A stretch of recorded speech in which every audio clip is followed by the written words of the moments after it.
उन्होंने आना था हमारे साथ, लेकिन मीटिंग आ गई जमान पार्क में, जिसकी वजह से उन्हें इमरजेंसी में वापस लाहौर जाना पड़ गया। इस खबर तो में ये किस हद कोई तक ऐसी बात सदाकत है नहीं। न्यायी साहब के? शाह महमूद कुरैशी और परवेज खटक ये समझते हैं कि असेंबली से इस्तीफे नहीं देने चाहिए? 0%, बल्कि -0%। तमाम ऑनरेबल, मैं समझता हूं मेंबरान और तमाम सीनियर लीडरशिप हो या पाकिस्तान तहरीक इंसाफ की पार्टी हो, पूरी वो यकसू है इस मसले पे। कोई किसी का ½ % भी एतराज नहीं है। मैं समझता हूँ ये सोच ही किसी की गलत नहीं, है कि लेकिन खान साहब स्पीकर के कौमी फैसले के असम्बली साथ और होता। असम्बली सेक्रेटेरिएट से जो खबर सामने आई है उसके मुताबिक जो नवाज इलाही हैं और तालिब नकई हैं, मेंबर नेशनल असम्बली है आपकी पार्टी से, उन्होंने छुट्टी की दरखास्त दी। जुबैदा जलाल, गुलाम बीबी परवाना, गुलाम मोहम्मद लाली ने हाजिरी रजिस्टर पर लगाई और 22 अरकान ने टेलीफोनिकली स्पीकर साहब से रब्ता किया। और फिर 6 लोग ऐसे हैं जो ये राय रखते हैं कि इज्तिमाई इस्तीफों पर मौजूद दस्तखत जाली हैं। उन 6 लोगों ने इस पर दस्तखत नहीं किए। ये हमारी रिजर्वेशंस इस तरह की नहीं है जिस तरह आपको बताई जा रही है। हमारी रिजर्वेशन जो है कि 127 लोगों ने इस्तीफे दे दिए, मंजूर हो गए। नोटिफिकेशन क्यों नहीं हो रहा? और आज मुख्तलिफ तौजीहात बयान की जा रही हैं कि जी हम इस्तीफे मंजूर नहीं कर सकते या नोटिफिकेशन जारी नहीं कर सकते। ऐसा कुछ नहीं है। हम तो जो लीगल प्रोसेस था वो मुकम्मल करके हमारे डिप्टी, उस वक्त के डिप्टी स्पीकर अपना सूरी साहब कर गए थे। तो आज कौन सी ऐसी हिच आ गई? 11 लोगों को आपने डी नोटिफाई किया सिर्फ पॉलिटिकल, मैं समझता हूँ कि माइलेज के लिए, कि वहां पे शायद पाकिस्तान तहरीक इंसाफ हार जाएगी। लेकिन अल्लाह ताला के फजलो करम से आज तमाम पाकिस्तान जो है वो इमरान खान के साथ खड़ा है। और नहीं, लेकिन भाई साहब 75% आपने लोग खुद एज पैनल ऑफ चेयरमैन बहुत सारे इजलास जो है कंडक्ट किए हैं। आप तो मेरा ख्याल है रूल्स और प्रोसीजर्स को बड़े अच्छे तरीके से समझते हैं। उस वक्त कासिम सूरी साहब ने जब रेजिग्नेशंस लिए थे तो वो प्रोसेस इसलिए कंप्लीट नहीं हुआ कि इलेक्शन कमीशन ऑफ पाकिस्तान को डी नोटिफाई करने के लिए नहीं भेजा था। आधा प्रोसेस तो शायद हो गया था, प्रोसेस कंप्लीट नहीं हुआ था। राजा परवेज अशरफ साहब के पास जब ये मामला आया तो आर्टिकल 64 के तहत वो ये कहते हैं कि लोगों का इंडिविजुअली आना, हैंड रिटन रेजिग्नेशंस देना और स्पीकर को मुतमईन करना बड़ा जरूरी है।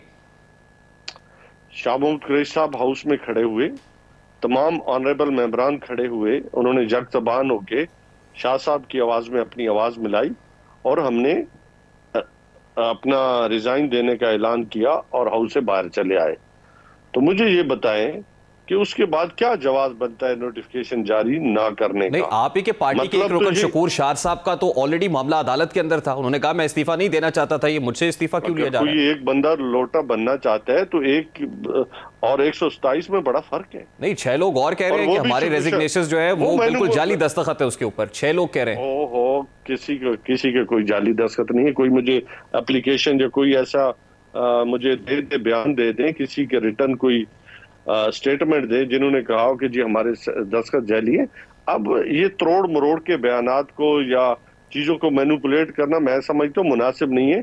और पीडीएम की जो है वो काम पे टांग रही है कि इलेक्शन से भागना चाहते हैं। सीधी सी बात है, आज पाकिस्तान की 75% आबादी जो है वो चाह रही है कि इलेक्शन हो। आज आप देखें कि बेशक आप सर्वे करा लें, आज पाकिस्तान की तमाम इंडस्ट्री, मैं इस तरफ आता हूं, मैं इस पॉइंट पर आता हूं, लेकिन ये खबर दुरुस्त नहीं है कि 2 रोज पहले, क्योंकि कल स्पीकर साहब से मुलाकात होनी थी, स्पीकर चैम्बर में इंतजार भी करते रहे, पीटीआई का कोई रुकन नहीं आया, तो 2 रोज पहले जो इजलास बुलाया गया था उसमें 37 MNAs मौजूद नहीं थे, जो काफी सेटबैक था पीटीआई के लिए। Not at all. ये बात को गलत पैराए में स्पीकर साहब के साथ आज बड़ी इसके ऊपर तफसीली गुफ्तगू हुई है।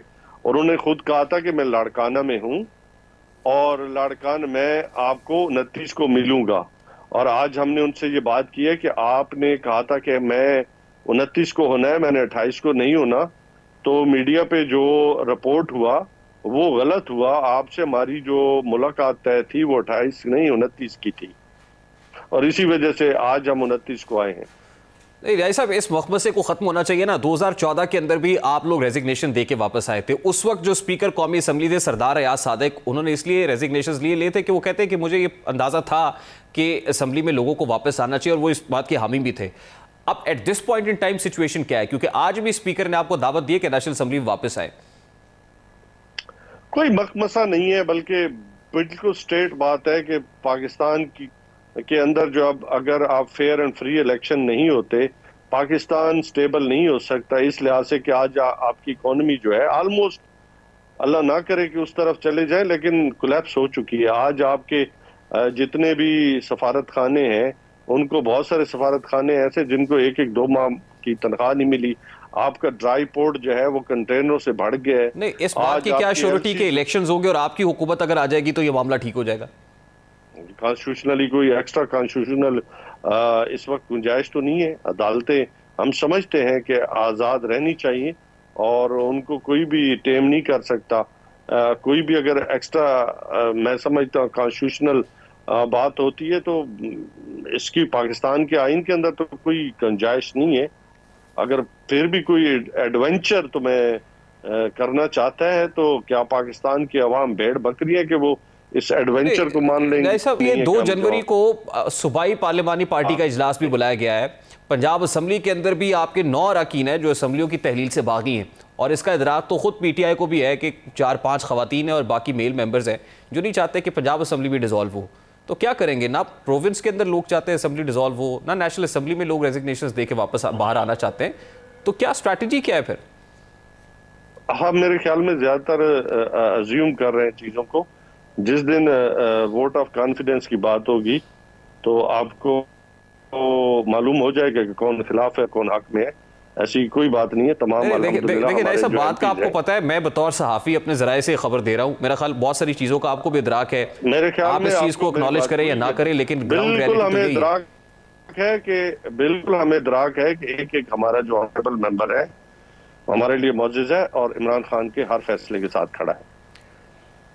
आजकल सर टेक्नोक्रेट गवर्नमेंट के हवाले से खासी बातें हो रही हैं। ये टेक्नोक्रेट गवर्नमेंट या फ्रेमवर्क जो है, क्या इस पर कन्विंस्ड है PTI? कुछ ऐसा होने जा रहा है और इस हवाले से कोई बात हो रही है किसी जगह पर? नहीं है। मेरे ख्याल में कॉन्स्टिट्यूशन आपने भी पढ़ा होगा और मैंने भी पढ़ा है, इसकी कोई गुंजाइश नहीं है। और मेरे ख्याल में इसको कोई भी पाकिस्तानी जो है मानने को तैयार नहीं है। और कोई भी, मैं समझता हूँ कि अब नजरिया जरूरत जो है वो दफन हो चुका है और होना भी चाहिए।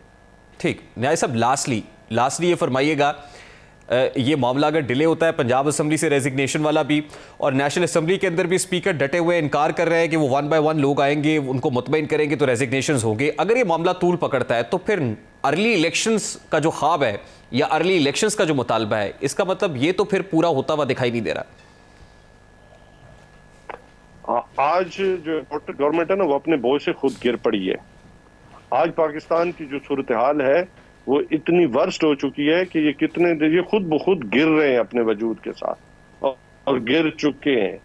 इसको कितने दिन सहारा कोई देगा? तो आप भी यही चाहते हैं कि इनको एक्सपोज होने दिया जाए? इनके पास कोई एजेंडा ही नहीं है। आप भी यही चाहते हैं कि ऐसे ही चलता रहे ताकि एक्सपोज हो जाए, जब पब्लिक में जाए तो पब्लिक अपने वोट से जाहिर कर दे कि वो नहीं। हम समझते हैं कि देखो वोट तो लोगों ने देना है। हम ये तो नहीं कहते ना हमें गवर्नमेंट दी, हम तो चाहते हैं कि लोगों को हक दिया जाए कि वो अपने लिए वो लोग पसंद करें ना जिनको वो इक़्तिदार में ले आना चाहते हैं और पाकिस्तान को जो है वो एक बेहतर पाकिस्तान बनाना चाहते हैं, उनके हाथ में देना। ये इतना डबो न जाए पाकिस्तान को कि फिर इसकी मैस रिकवरी हमारे पास है ही ना, या इन हालात में न छोड़ के जाएं, ये भाग न जाएं। क्योंकि हमेशा इन्होंने भागने में आफियत समझी और पाकिस्तान को जितना लूट लें उतना इनके लिए ये एजेंडा रहा है। फिर इनको कभी ईवान फील्ड के फ्लैट संभालते हैं और किसी को दुबई में। चले जाते जाते एक सादा से सवाल का जवाब दे दें न्याजी साहब, एस्टैब्लिशमेंट से राब्ते में आप? नहीं। ये राब्ते हाल ही में मुनक़ता हुए हैं या खासी देर से मुनक़ता है? हम समझते हैं कि पाकिस्तान में जितने भी इदारे हमारे लिए मोहतरम है उनको हर एक इदारे को अपना आईनी रोल अदा करना चाहिए और पाकिस्तान की सलामती के लिए मैं समझता हूँ सबको अपना अपना किरदार अदा करना चाहिए। बहुत बहुत शुक्रिया। अमजद अली खान न्याजी, पाकिस्तान तहरीक इंसाफ के मरकजी रहनुमा हमारे साथ मौजूद थे।